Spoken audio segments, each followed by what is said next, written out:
Good morning, everyone. Welcome back to another Church Health production of the Memphis Clergy COVID-19 Response webinar series. We want to welcome you here to our session on the day.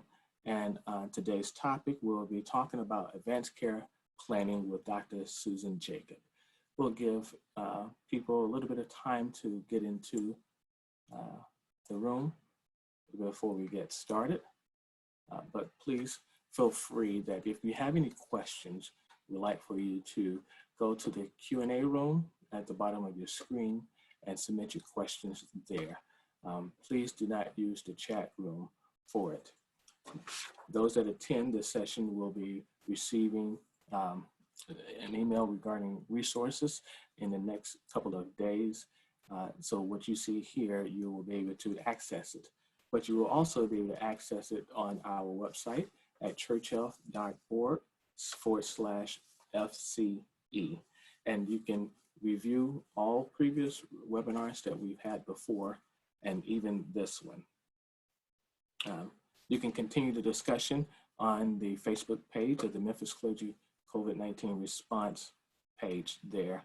And that's at facebook.com/groups./COVID, not COVID, but /COVID-19. Okay, we have muted everyone's microphone. So like I said, if you need to submit any questions or anything, please just go in the Q&A room and submit your questions there. All right. And we'll give a couple of seconds for people to come.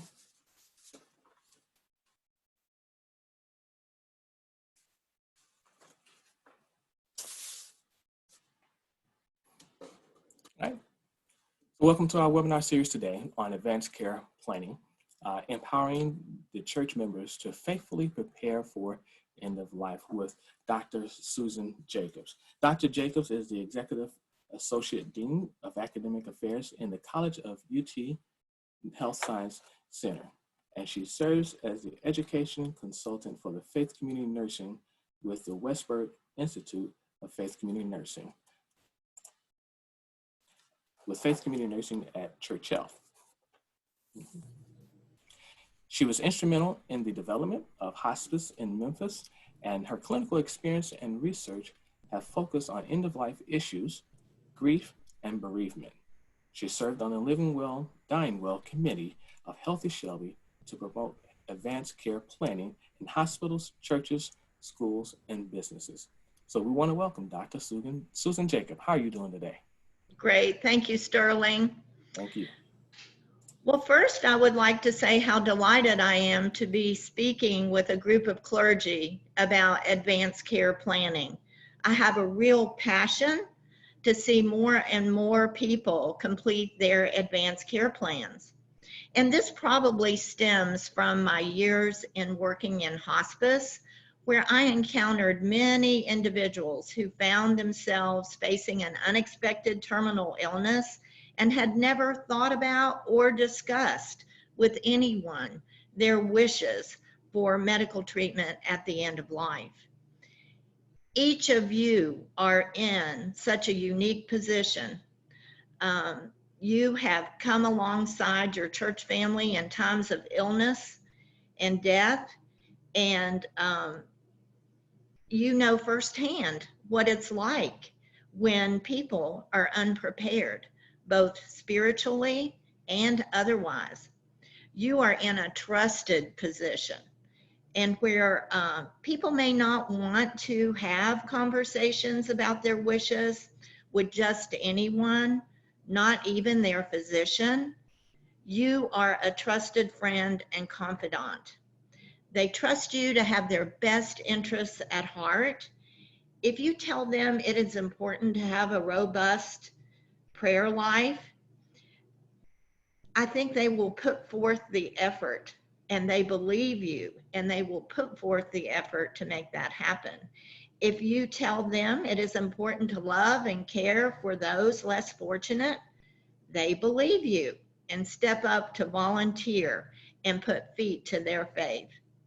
Now in these challenging times, when we are bombarded by illness and death at every every corner with COVID-19, if you tell them it is important to plan for unforeseen medical situations and to discuss the care they would want in a health crisis, they will likely take your advice, especially during this challenging time during the coronavirus pandemic. They have seen on the news how unsuspecting people have presented with symptoms and may have not had symptoms and find themselves quickly in a crisis, in a medical crisis. The news has reported that many young and middle-aged adults have not survived. So I think the time is right for people to listen and know that it is very important for them to think about these important conversations and take steps to complete their advanced care planning. And you can be the exact people who are trusted to empower them to do so. So today we're going to talk more about why it's important for your church members to complete their advanced care plans and give you some tips and tools for empowering those in your congregation to do just that. But first, I'm going to clarify some terms that are often used interchangeably and frequently misunderstood. And so the major term today is advanced care planning. Advanced care planning is also known as life planning. And so if you will imagine, as a result of injury or serious illness, you're taken to the hospital in an ambulance, your condition leaves you unable to speak for yourself. The question about how will you want to be treated?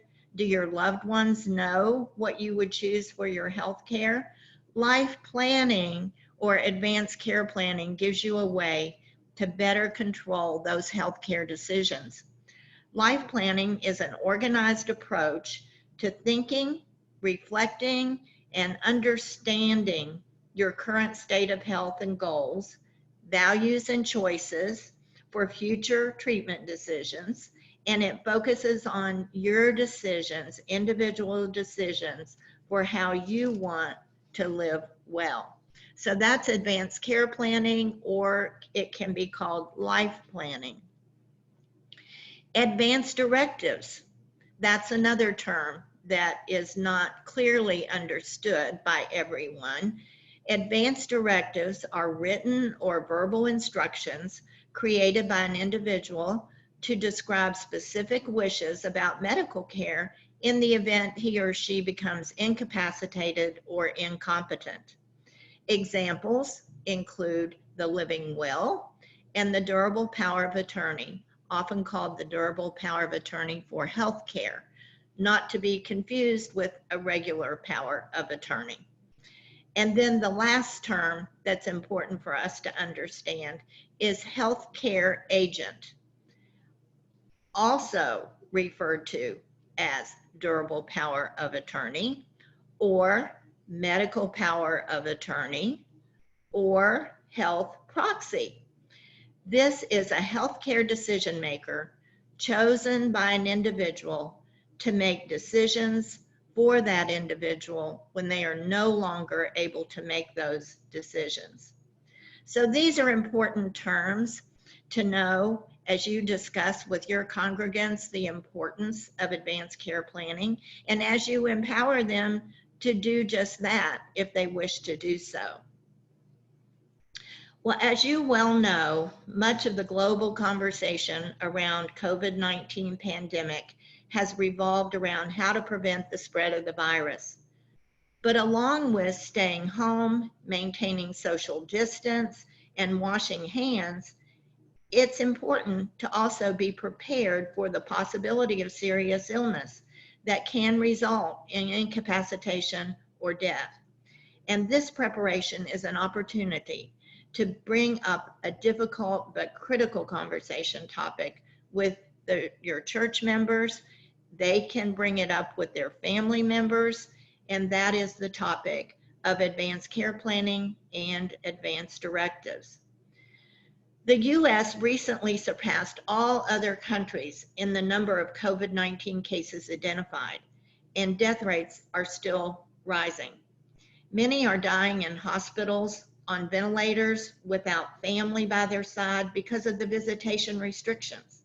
And the ventilators make it impossible for these individuals to engage in conversations about healthcare preferences and other healthcare decision making.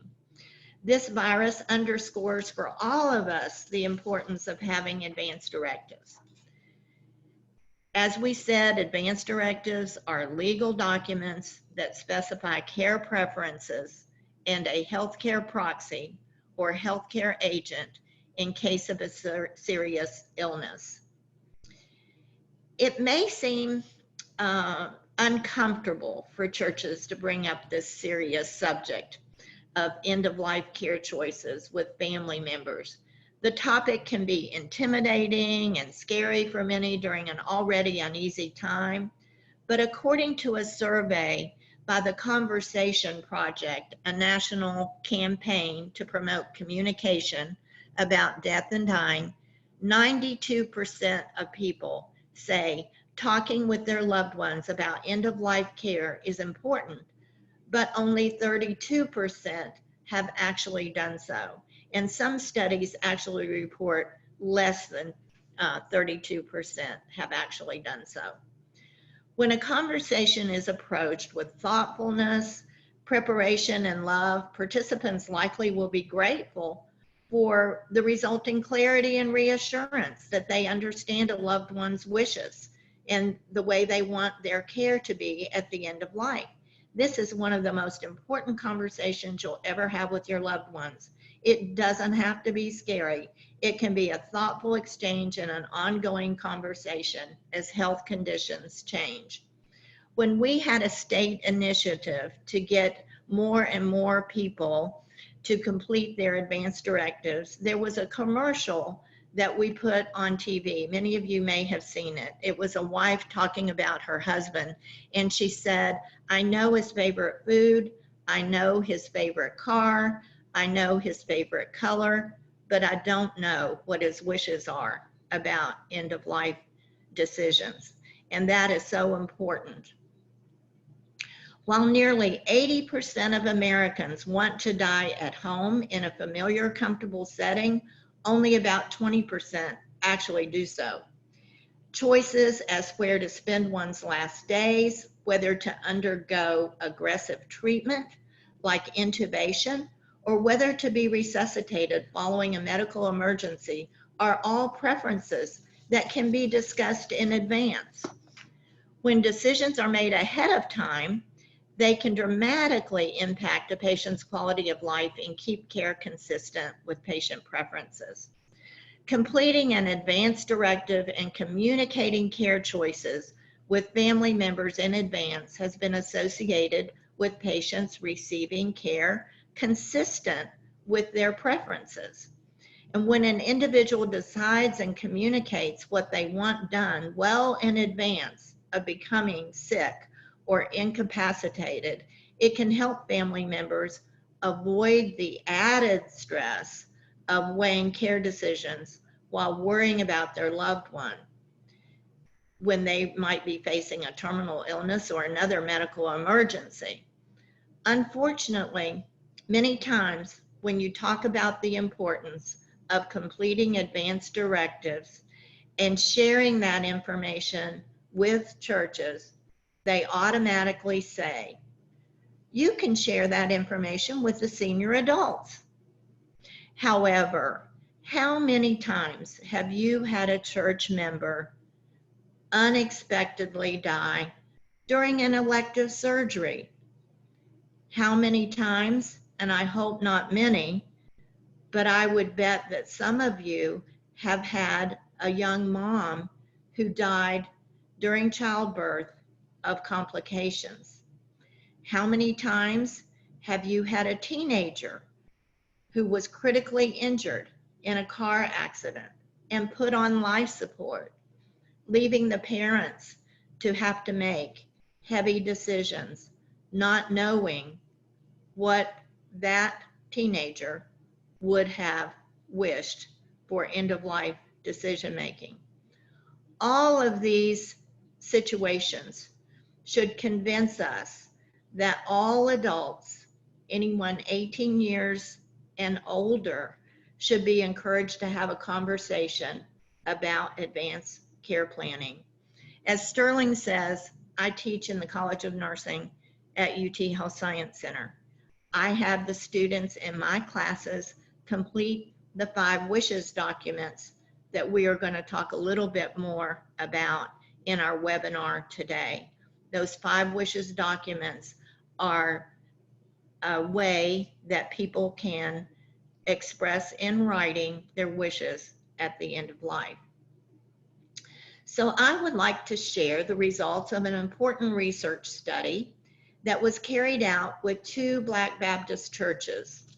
Of the 930 church members that responded to a survey regarding a church-based program focused on improving end-of-life care, the majority, or 93%, said that they would welcome church-provided information about end-of-life care and advanced care planning, and only 28% had designated someone to care for them if they were unable to speak for themselves. I also want to tell you more about an initiative that occurred in 2012 to 2015 called Healthy Shelby. Sterling mentioned that I was on a task force with Healthy Shelby called Living Well, Dying Well. And Healthy Shelby was a public-private effort designed to improve the health of Shelby County residents and reduce the cost of medical care. The initiatives linked public health, hospitals, healthcare providers, social service providers, academic institutions, the faith community, local government, and funders to work together to tackle some of the county's most critical health problems. And what do you think those problems were for Shelby County? Shelby County identified 3 of the most critical health problems to be, number 1, infant mortality, that you all are well aware of. We have dismal statistics in our county, worse than many third world countries. The second health problem was chronic disease management. And the third was end-of-life care. Improving end-of-life care was an initiative that was called Living Well, Dying Well. It was aimed to increase the number of people with advanced directives. For the Living Well, Dying Well work, our team quickly determined a key task: make advanced directives the norm in the community using a document called the 5 Wishes, an advanced care planning document. Evaluation measures included the number of residents educated about advanced directives, the number of 5 Wishes documents distributed, and the number of audiences trained in end-of-life decision-making. As of January 2015, 1,660 faith leaders, 27,952 hospital employees, 31,564 patients, and 4,312 individuals in Shelby County completed training on 5 Wishes. The team developed a curriculum and a video and offered community trainings. First, to the business community. If you were employed in a business, the businesses were educated to say, okay, you want health insurance, life insurance, and by the way, have you completed your advanced directives? So first we went to the business community and then to the churches. Many of you may have been involved in that initiative. So using the 5 Wishes tool, church leaders began educating members of their congregations. In under 18 months, Healthy Shelby reached 80,000 to 90,000 people in the county through educational sessions and handed out more than 200,000 5 wishes documents. You may remember that Hope Church was very involved. They actually scheduled sermons every week for 4 weeks and had information tables about the 5 wishes. Scott Morris was involved in that, heavily involved in that initiative. So today, I would like to show you a portion of the video that we use to educate many churches. The video speaks to the importance of completing the 5 wishes documents, and many churches at that time ordered the 5 wishes documents in bulk and had their church logo printed on the back.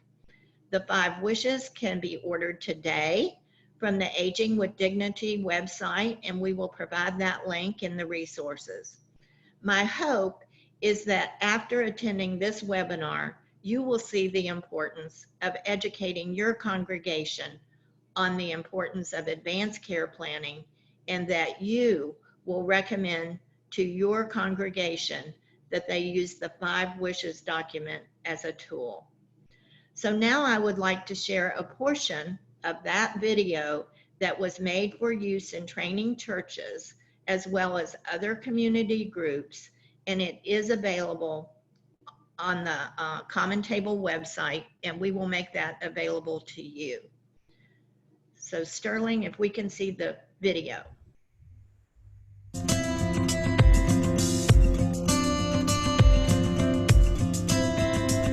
Life is personal.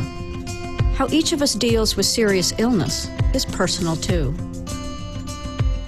If you were seriously ill, what treatments and care would be right for you? How can you maintain control over your healthcare wishes? How would you want to live if you are diagnosed with a life-threatening illness?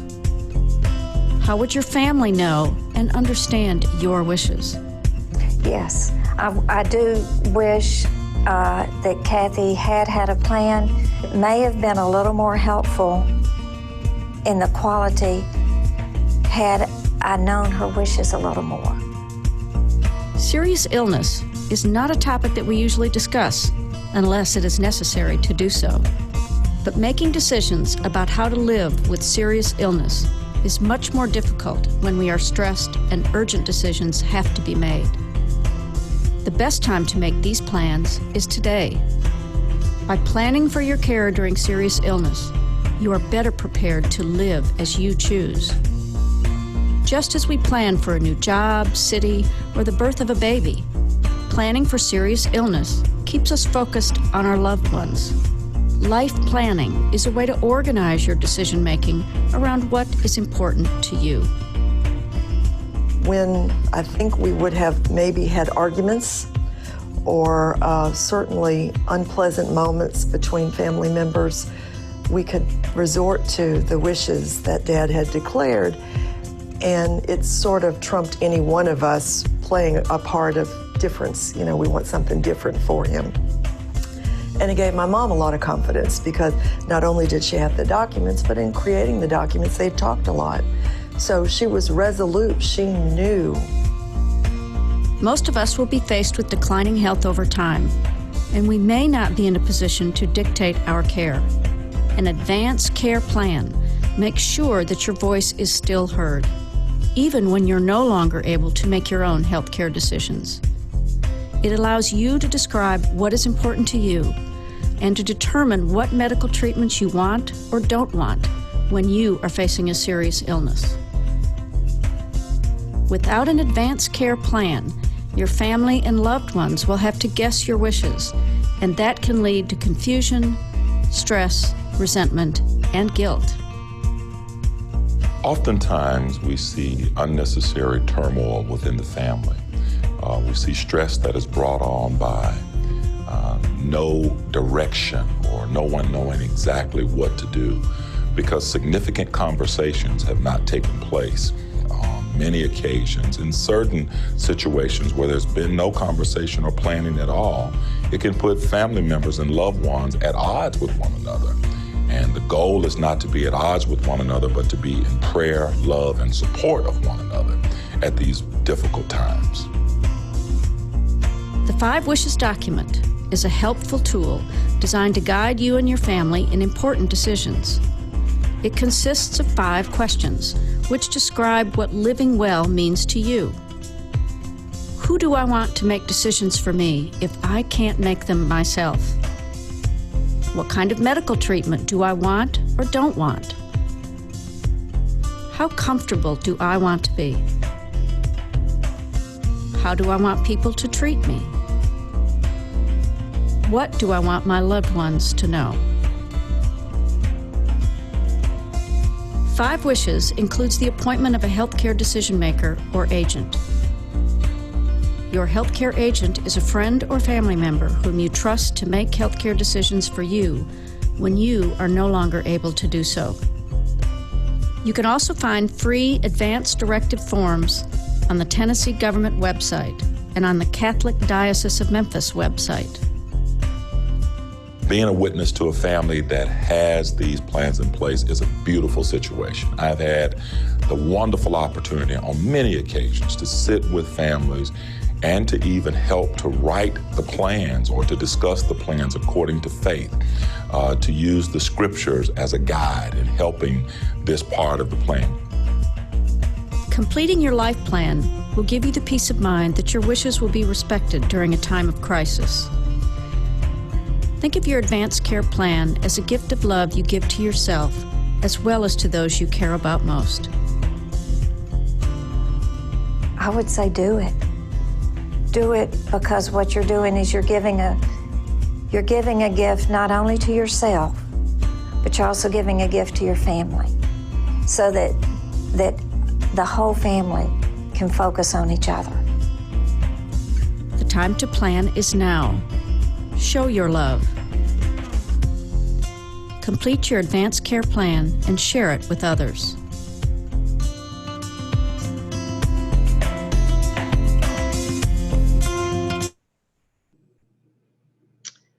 I think that video pointed out from different people's perspective how helpful advanced care planning had been in their family.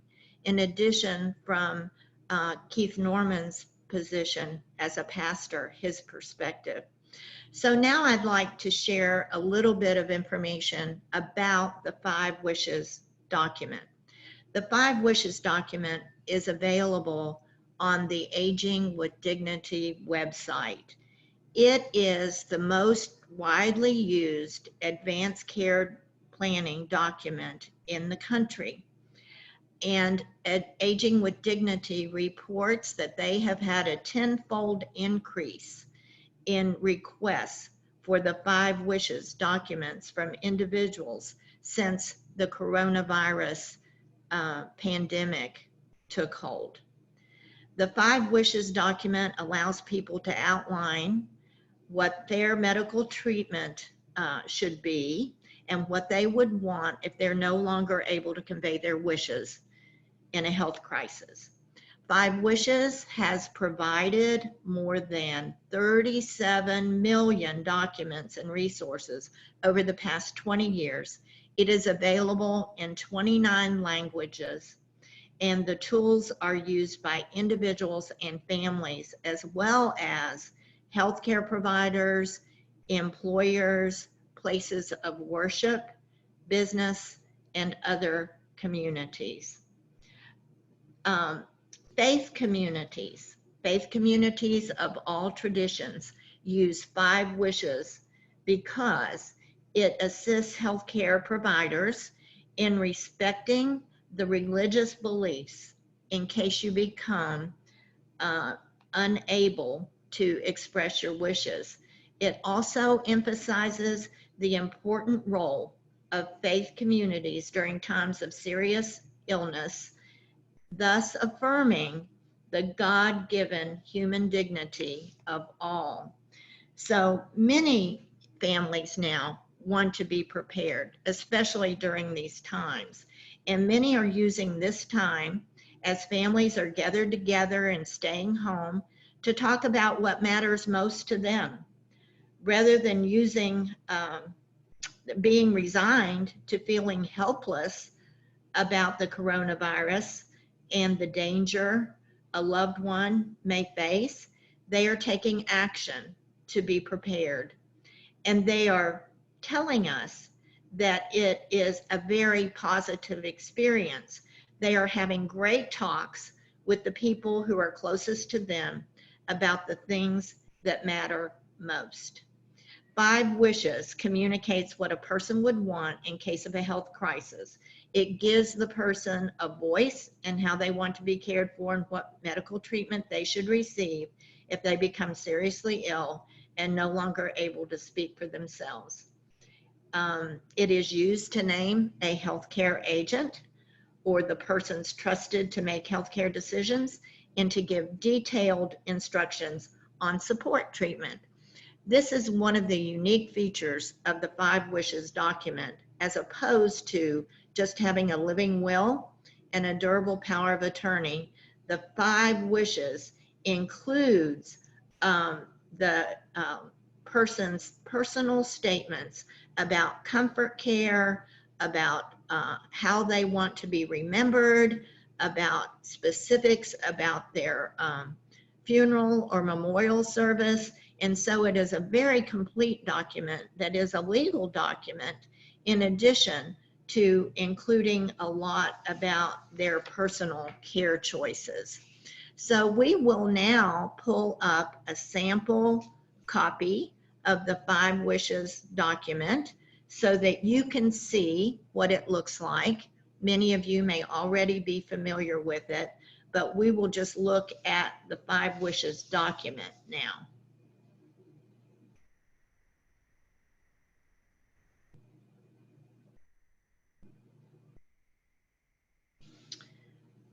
This is it, the 5 wishes. It says on the front, my wish for the person I want to make health care decisions for me when I can't, the kind of medical treatment I want or don't want, that's the second wish. The third wish is how comfortable I want to be. The fourth wish is how I want people to treat me. And the 5th wish is what I want my loved ones to know. And then as you fill it out, or you have your congregants fill it out, they would print their name and their birth date on the front cover. Now we can turn to the next page. So this is just a little information about what the 5 wishes are and how those 5 wishes can help you and your family. So in how it can help your family, it lets you talk with your family, friends, and doctor about how you want to be treated if you become seriously ill. Your family members will not have to guess what you want. It protects them if you become seriously ill because they won't have to make hard decisions without knowing your wishes.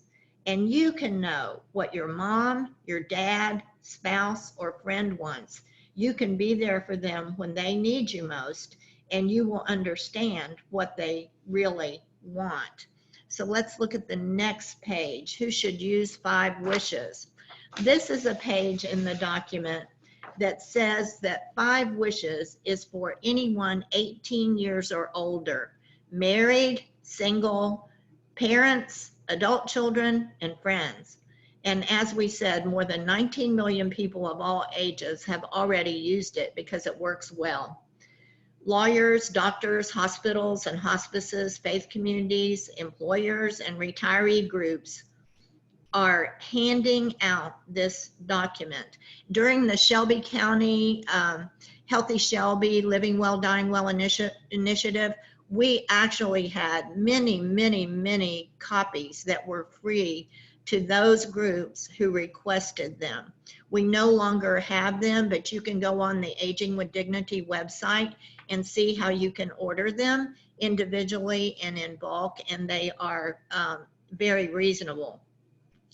So it also lists in this document what states recognize the 5 wishes. So if you live in the District of Columbia or one of the 42 states listed here, you can use 5 wishes and have the peace of mind to know that it substantially meets your state's requirements under the law. So as you can see, Tennessee is one of the states where it meets the law. Mississippi is one of the states, and Arkansas is one of the states. So not only Tennessee, but our bordering state. Many people have the question, how do I change to 5 wishes? I may already have a living will or a durable power of attorney for healthcare. But if you want to use the 5 wishes instead, all you need to do is fill it out and sign a new 5 wishes as directed. As soon as you sign it, it takes away any advance directive you had before. To make sure the right form is used, you would destroy the current copies of your old living will or durable power of attorney for healthcare, or you could write revoked on it, and then you would tell your healthcare agents that you had filled out the 5 wishes. In my personal circumstance and my husband's, we do have a living will and a durable power of attorney that was drawn up by our attorney, but we also have the 5 wishes document because it is very consistent with what we already had. So we just have them all together in one place because it all speaks to the same decision making. So let's go to the next page. And this page, Wish 1, allows individuals to designate the person they want to make health decisions for them. So it gives you some place to list who that person is and the contact information. And it also gives an opportunity to list a second person if that person is not able or willing to make the decisions, or if that person happens to be at the time of the time this document is needed, divorced or legally separated from you.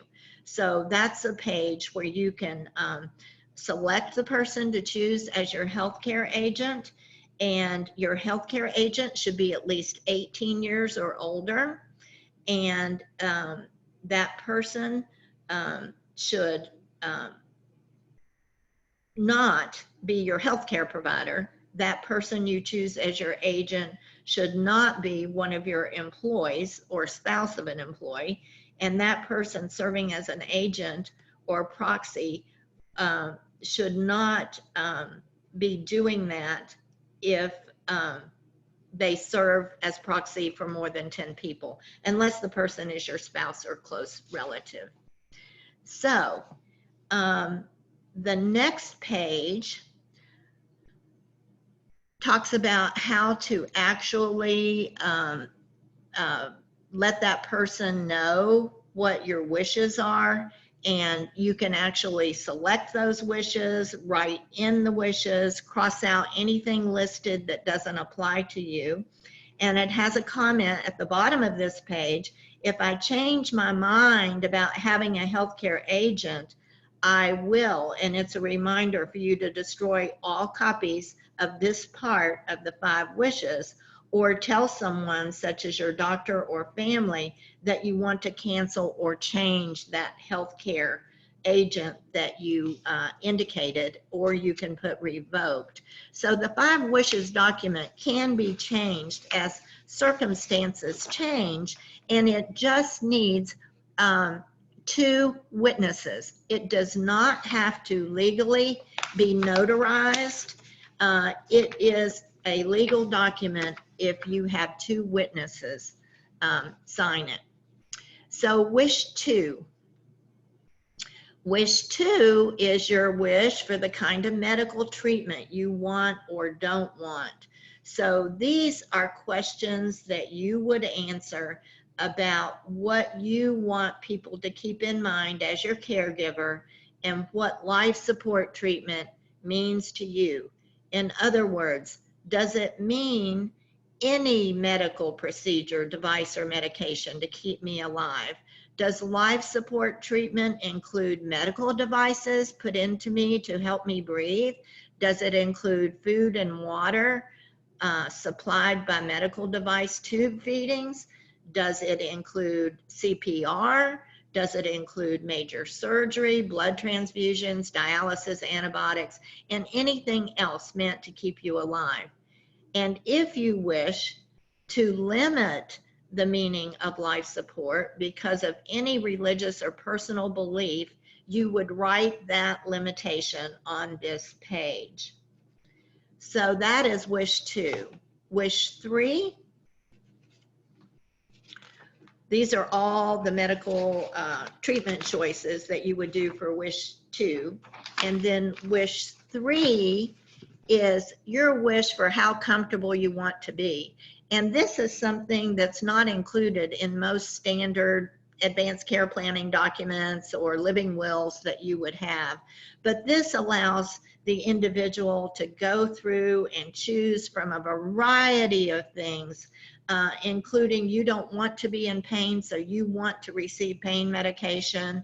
If you show signs of depression or nausea or shortness of breath, you want your caregivers to do anything they can to help you. Whether you like cool, moist cloths, whether you like lotions, whether you want soothing music, whatever your wishes are for end-of-life care, you can go ahead and specify those wishes in wish 3. Wish 4 is how you want people to treat you. And so that has a variety of suggested things. I wish to have my hand held, to be talked to when possible. I want to die in my home if that can be done. I want to have members of my faith community told that I am sick. And I want to ask them to be asked to pray for me and visit me. So wish 4 has a lot of personal wishes that can be selected or not selected. So wish 5 is on the next page, and I love this wish because this is a wish for what you want your loved ones to know. And it's just a way of writing out things that maybe people don't take time to verbally communicate. I wish to have my family and friends know that I love them. I wish to be forgiven for the times I have hurt my family, friends, and others. I wish to have my family, friends, and others know that I forgive them for when they may have hurt me in my life. And I wish for my family and friends to know that I do not fear death itself. I think it is not the end, but a new beginning for me. And that is so important in our Christian faith. So there are many suggested statements for what you would want your loved ones to know, and you just go through and cross out the ones you don't agree with. And then there are places that the individual can write in how I want to be remembered, and please say the following things about me. It's sort of like the old adage that people should complete their obituaries so that you will have said about you what you want said about you.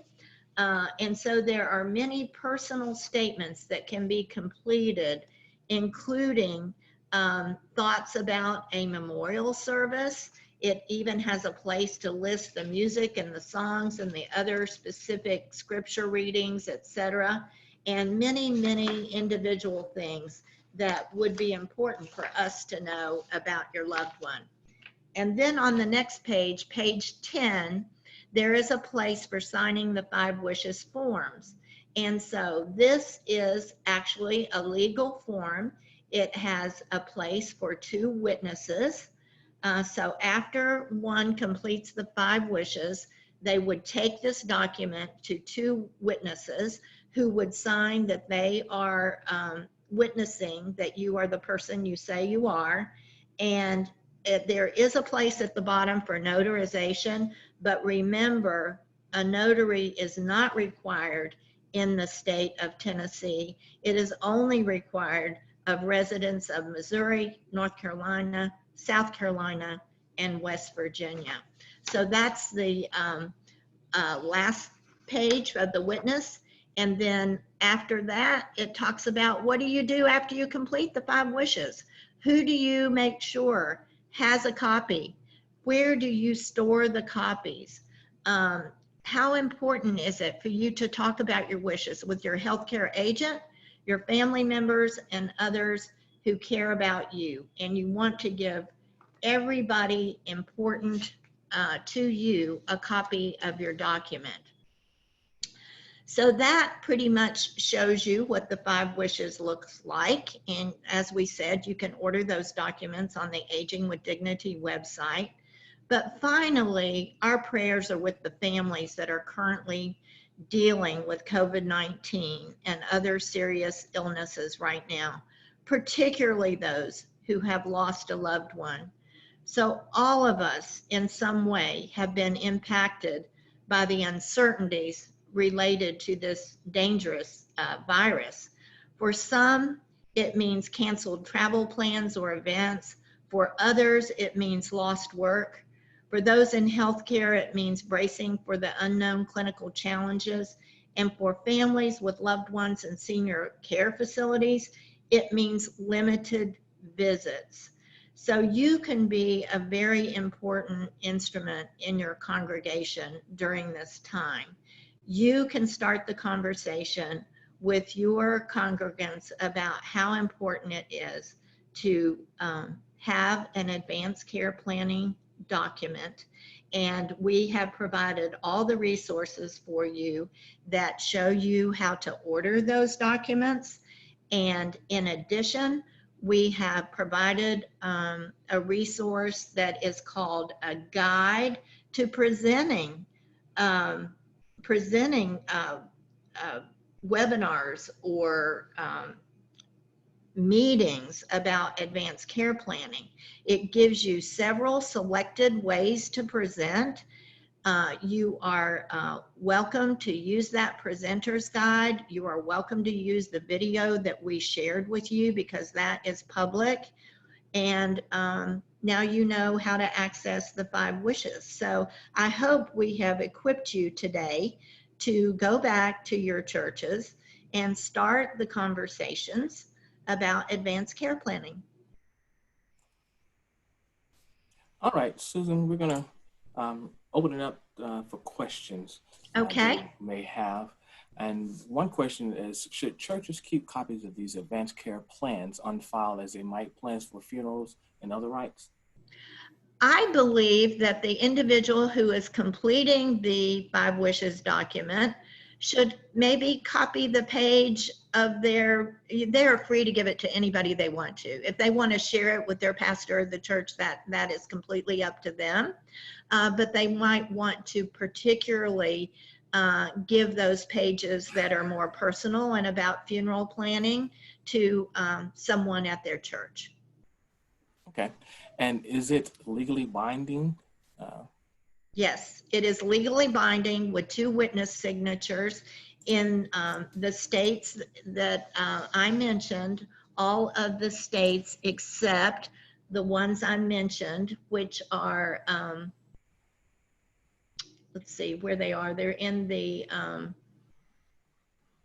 back of the document on page 11 about the states that don't recognize it. And some of the states want you to, if you live in certain states, But here in the Mid-South and yeah, Mississippi, but in the Arkansas, Mid-South, Tennessee. it's recognized. It's recognized in 42 states, actually.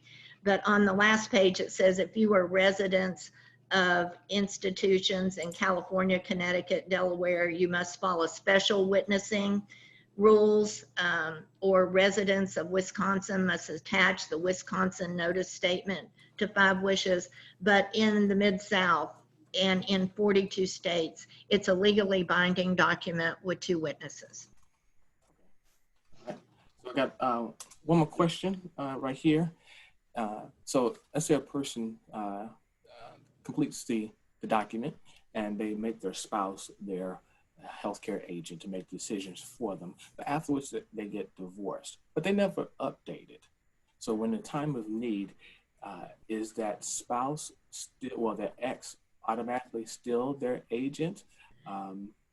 Unless even, they revoke or change that document, if people have that document in their hands, like their physician, that will be the person that will be contacted. Now, perhaps that spouse, when contacted, would say, well, I'm no longer in that position because we're divorced, but we really recommend that people update their documents, and they have that opportunity to update them for several reasons.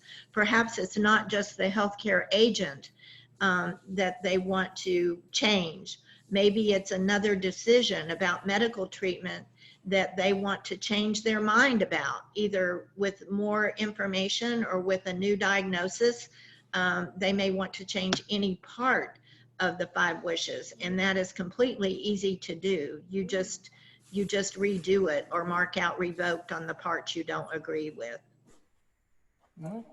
Well, I want to thank you for sharing your time with us on today, talking about advanced care planning. We often don't think about the decisions for our incapacitation or even end of our life, and it's often a hard thing to even broach the subject, to speak with loved ones about, but it is definitely something that we need to prepare for. And it can give us some peace when we do know that we have all of our wishes down and we have a trusted person that we believe will follow those wishes. So I thank you very much.